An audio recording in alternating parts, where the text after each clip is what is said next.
Assalamualaikum warahmatullahi wabarakatuh. Di sini saya Serina Brazafati. Saya akan menjelaskan manajemen peserta didik di sekolah yang mencakup pengertian dan ruang lingkup, prinsip dan prosedur manajemen peserta didik, model manajemen peserta didik sekolah, dan yang terakhir ada pengambilan keputusan di era kontemporer. Langsung saja, di sini saya akan menjelaskan apa itu peserta didik. Nah, peserta didik menurut Undang-Undang Nomor 20 Tahun 2003 itu setiap individu yang berusaha untuk meningkatkan potensi dirinya melalui proses pendidikan pada jalur pendidikan tertentu, baik formal maupun non formal, pada jenjang dan jenis pendidikan tertentu. Nah, peserta didik ini secara etimologi berarti anak-anak yang belajar, dan secara terminologi peserta didik ini berarti anak-anak atau individu yang mengalami perkembangan yang membutuhkan bimbingan. Selanjutnya yaitu pengertian dari manajemen. Nah, manajemen ini berasal dari bahasa Inggris. Manajemen yang dikembangkan dari kata to manage yang berarti mengatur atau mengelola. Kata manage sendiri berasal dari bahasa Italia managio yang diadopsi dari bahasa Latin managere yang berasal dari kata manus yang berarti tangan. Dengan begitu, definisi manajemen dapat dinyatakan bahwa bekerja dengan orang-orang untuk mencapai tujuan organisasi melalui pelaksanaan fungsi-fungsi perencanaan, pengorganisasian, penyusunan personalia, pengarahan, dan kepemimpinan dan pengawasan. Dari pengertian peserta didik dan manajemen, kita dapat simpulkan bahwa pengertian manajemen peserta didik ini adalah sebagai hal yang memiliki kaitan dengan peserta didik agar peserta didik mampu mencapai tujuan pembelajaran di sekolah, mulai dari peserta didik ini masuk sekolah sampai peserta didik ini lulus dari sekolah tersebut. Nah, selanjutnya itu ruang lingkup manajemen peserta didik. Nah, pada ruang lingkup ini ada beberapa kegiatan yang dilakukan dalam manajemen peserta didik. Yang pertama ada perencanaan peserta didik, yang kedua penerimaan peserta didik, yang ketiga ada orientasi peserta didik, yang keempat ada pengaturan kegiatan pembelajaran peserta didik, yang kelima ada pengaturan kehadiran peserta didik, yang keenam ada pengaturan kedisiplinan peserta didik, yang ketujuh ada pengelompokan peserta didik, yang kedelapan ada pengaturan sistem tingkat, yang kesembilan ada pengaturan organisasi peserta didik, yang ke-10 ada pembinaan dan pengembangan peserta didik, dan yang ke-11 ada evaluasi pembelajaran peserta didik, dan yang terakhir yang ke-12 ada pengaturan mutasi dan dropout peserta didik. Selanjutnya kita akan membahas prinsip dan prosedur manajemen peserta didik. Nah, prinsip di sini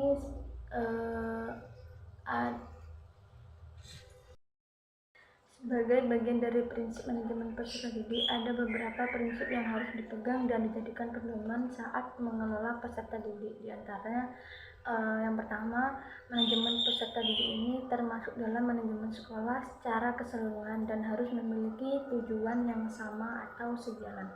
Yang kedua, segala bentuk kegiatan manajemen peserta didik haruslah mengemban misi pendidikan dan dalam rangka mendidik peserta didik. Yang ketiga, ada kegiatan-kegiatan manajemen peserta didik haruslah diupayakan untuk mempersatukan peserta didik yang mempunyai aneka ragam latar belakang dan punya banyak perbedaan.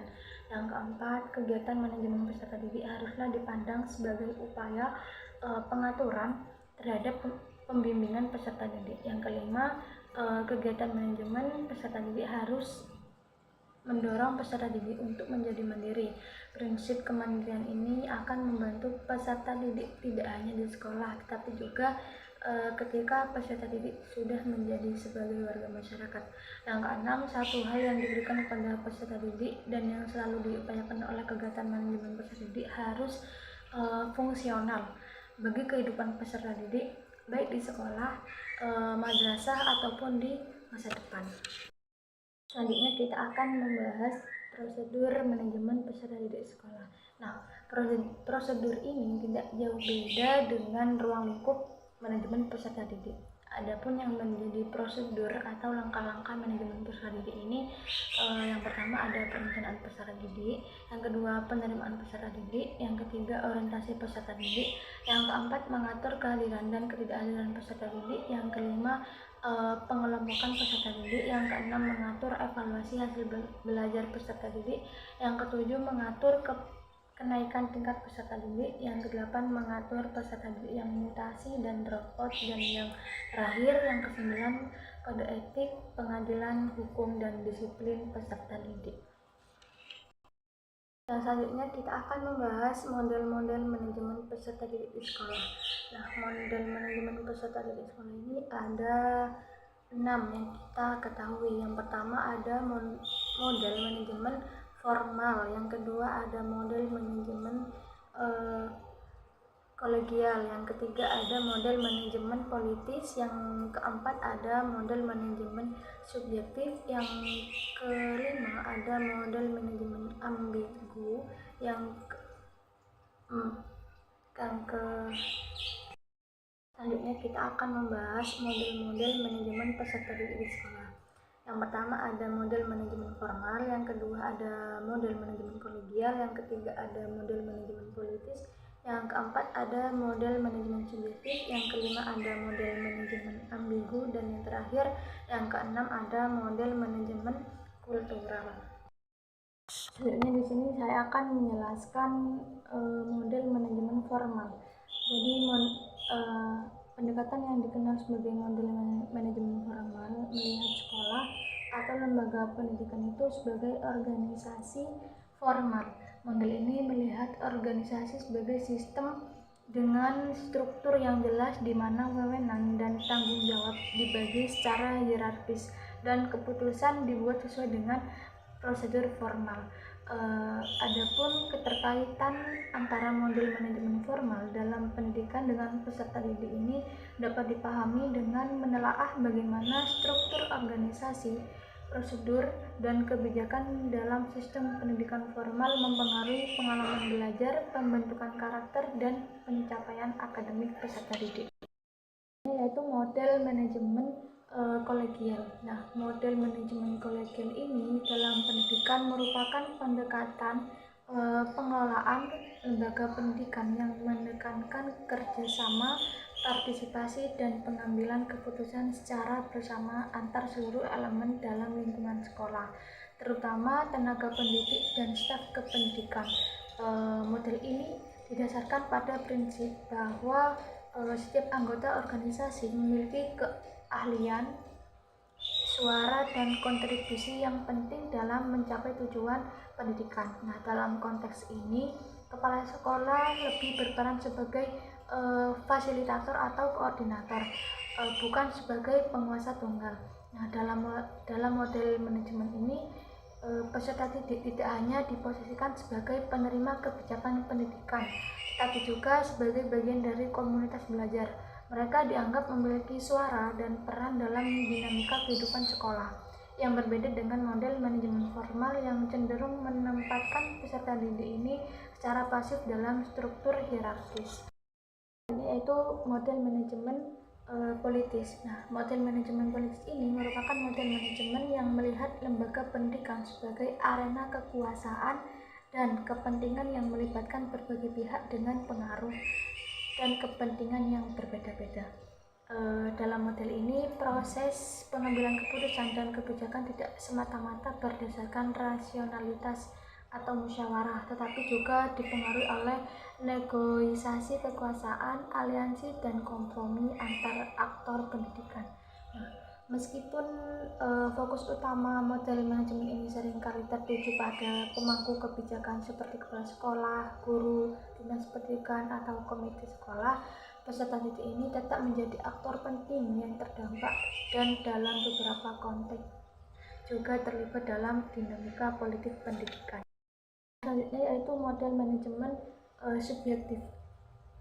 Pada model manajemen subjektif ini, kepala sekolah yang ingin mengelola sekolah yang berfokus pada aspek personal dapat menggunakan model manajemen subjektif.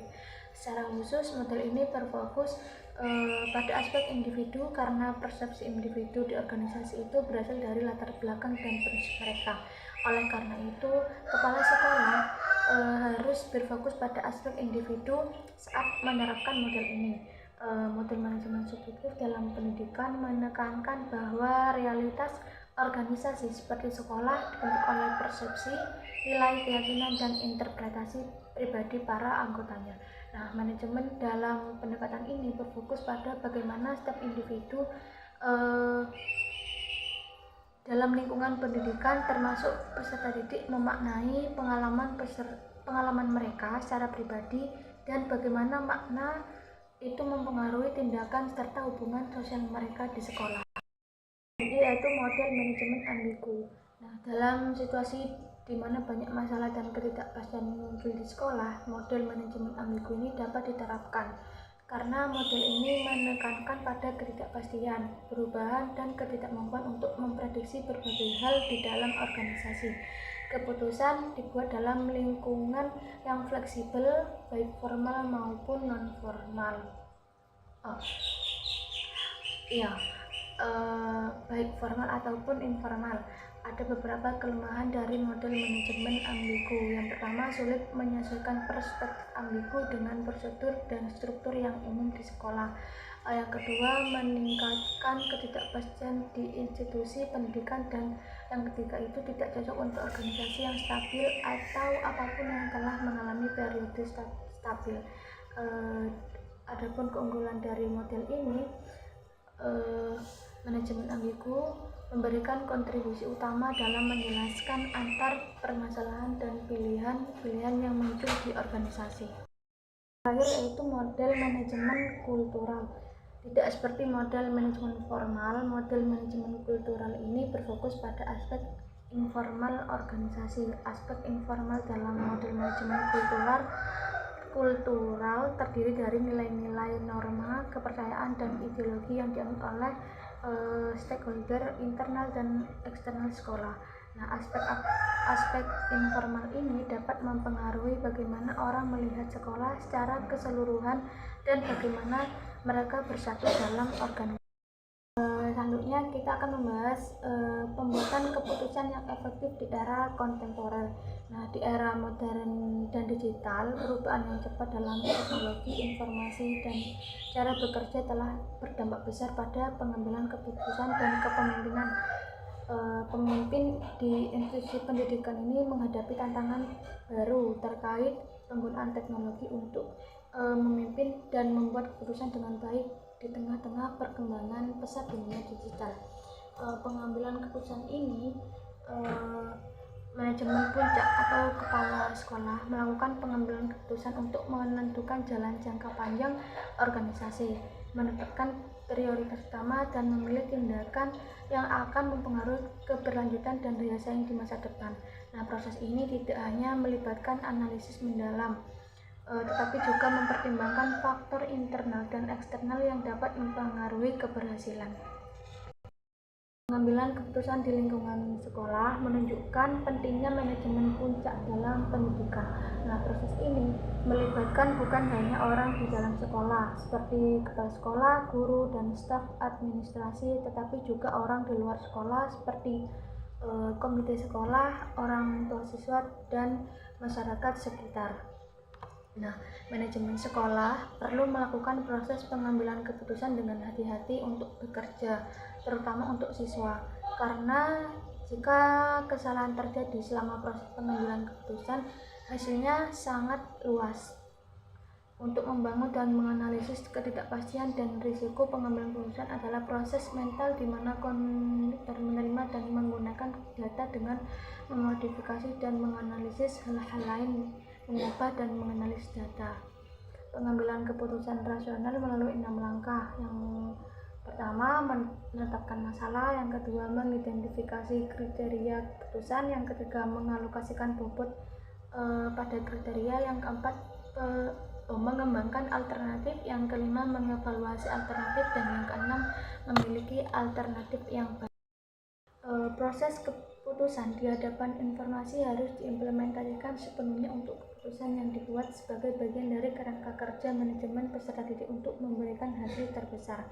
Nah, masalah yang ditentukan harus jelas, memberikan berbagai keputusan alternatif, dan mengenali setiap hasil pengambilan keputusan pada tingkat sekolah. Dalam kerangka manajemen peserta didik ini ada beberapa langkah, yaitu dimulai sekolah membentuk dewan sekolah yang terdiri dari kepala sekolah, perwakilan guru, orang tua peserta didik, anggota masyarakat, staf sekolah, dan peserta didik. Nah, dewan sekolah melakukan pengukuran kebutuhan sekolah, dan dewan sekolah mengembangkan perencanaan tindakan yang mencakup tujuan dan sasaran yang terukur. Dalam pengambilan keputusan juga terdapat etika, di mana etika akan menjadi sangat penting pada saat pengambilan keputusan. Terdapat 3 etika dalam pengambilan keputusan, yaitu keputusan diambil semata-mata atas dasar hasil atau konsekuensi mereka dengan tujuan memberikan kebaikan yang terbesar untuk jumlah yang terbesar. Yang kedua, perlindungan hak. Kriteria ini mempersilahkan individu untuk mengambil keputusan yang konsisten dengan kebebasan dan keistimewaan mendasar seperti yang dikemukakan dalam hak asasi manusia atau HAM. Kriteria ini menghormati dan melindungi hak individu seperti hak keleluasaan pribadi dan kebebasan berbicara. Yang ketiga yaitu keadilan. Nah, kriteria ini mensyaratkan individu untuk menerapkan aturan-aturan secara adil dan tidak berat sebelah hingga ada pembagian manfaat dan biaya yang baik. Sampai di sini penjelasan dari saya mengenai manajemen peserta didik di sekolah. Kurang lebihnya mohon maaf. Wassalamualaikum warahmatullahi wabarakatuh.